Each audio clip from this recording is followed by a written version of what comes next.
le message que je voulais faire passer aujourd'hui, c'est que pour accomplir cette transition, il faut tenter différents types de stratégies. Il y en a peut-être une qui n'a pas encore été assez tentée, c'est la stratégie du récit.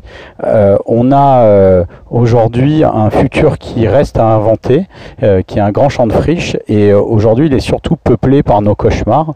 On voit beaucoup de films comme Blade Runner très dystopiques qui ne donnent pas envie d'aller dans le futur, et on voit très peu de films qui peuplent le futur de choses positives, et encore moins de scénarios positifs qui s'inscriraient dans une logique du monde réel, c'est-à-dire avec les forces politiques, les forces de l'argent, les forces de corruption qui aujourd'hui sont des freins au changement.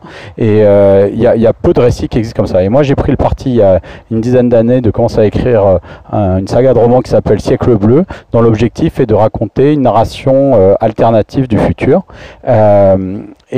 Siècle Bleu, c'est donc l'histoire d'un astronaute et l'histoire d'un groupe écoactiviste qui, ensemble, essayent de changer le monde en 28 jours. Et tout ça basé dans une intrigue géopolitique contemporaine qui oppose la Chine et les États-Unis et dont les deux héros sont, on va dire, les otages.